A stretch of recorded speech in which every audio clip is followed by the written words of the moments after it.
ማህበራዊ ፍትህን ከማንገስ አንፃር በከተማችን ላይ በቀዳማዊት እመቤት አማካኝነት የተገነባውን ለዓይነ ስውራን ዓለም አቀፍ ደረጃውን የጠበቀ ቦርዲንግ ስኩል እሱን በሚገባ እያስተዳደር ከሁሉም ኢትዮጵያ ወደ 28 የምገባ ማዕከላትን ገንብተን ለአረጋውያን ለችግር ለተጋለጡ ተንቀሳቅሰው ስራ መስራት ለማይችሉ ወገኖቻችን ክብር እንዲያገኙ በክብር እንዲበሉ ክብር እንዲጎናጸፉ ያረግንበትን እንዲሁም አሁንም የተማሪዎች ምገባን ካነሳን ተማሪዎች እኩል ተመግበው አንድ አይነት ምግብ ተመግበው እኩል ለብሰው አንድ አይነት ዩኒፎርም አንድ አይነት ቦርሳ ይዘው አንድ አይነት ደብተር አግኝተው የእኩልነት ስሜት ተሰምቷቸው የመማር መብታቸው ተጠብቆላቸው እንዲማሩ ማድረግ ወደ 1 ሚሊዮን የሚጠጋ ተማሪዎችን የአንዱ የበጀታችን ኢንቨስትመንት ወይም ደግሞ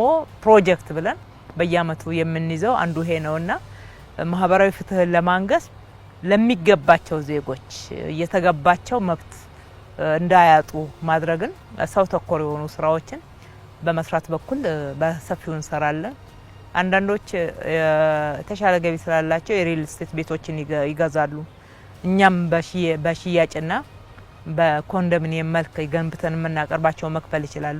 ምንም ደግሞ መክፈል የማይችሉ ዜጎች አሉ። ለነሱ የቤት ክራይ እንኳን ሳይከፍሉ መኖሪያ ቤት ንጹህ አካባቢ እንዲያገኙ የማድረግ በሚገባ ይሄ የማህበራዊ ፍትህ ማንገሻ መንገዶች ናቸውና ፍትሃዊነት የስራችን መለኪያ ነው።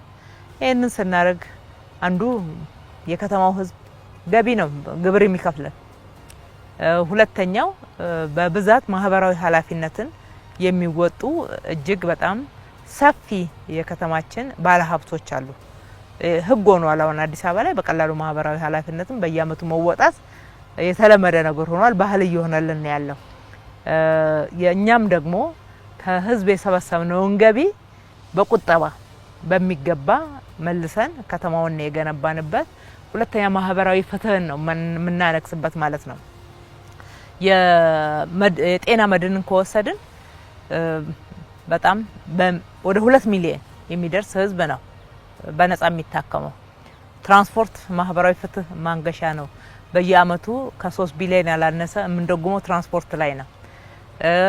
ሌሎች በሸማቾች አማካኝነትና በገበያ ማዕከላት አማካኝነት ንግድ ኮርፖሬሽንን አቋቁመን እንደዚህ ገበያው ሲዛባ በመደበኛም ደግሞ ምርት በተመጣጣኝ ዋጋ እንዲገኝ ለማድረግ የምንሄድበት ከበጀታችን ለተቋማቱ እየደጎምን ነው እንጂ አዋቷቸው እያተረፉ አይደለም ማለት ነው። ይሄ ማህበራዊ ፍትህ ማንገሻ መንገድ ነውና እኛም በመንግስት መስሪያ ቤት ላይ ጥብቅ ውሳኔ ወሰነን የተገበርነው ባለፉት 3 አመታት ይሄንን አመት ጨምሮ ካገኘነው ገቢ 71 እጁን ለልማት ነው ያለው። በጀት ለዘላቂ ልማት ማህበራዊ ፍትህ ማንገሻ እንዲሁም ደግሞ ለህዝቡ የተለያዩ ፈጣን ልማቶችን ማቅረቢያ አድርጎ እየሰራን ያለው ለአስተዳደር የምንጠቀመው ከ29% ያልበለጠ ነው። ዘንድሮ በከፍተኛ ሁኔታ ደሞዝ ተጨምሮ እንኳን በዚህ ደረጃ ማስኬድ ችለናል። ይሄንን በእያንዳንዳችን ላይ ወስነን ነው ተነጋግረን ነው በርካታ ወጪዎች እንዲቀነሱ ተደርጎ ነው ማለት ነው።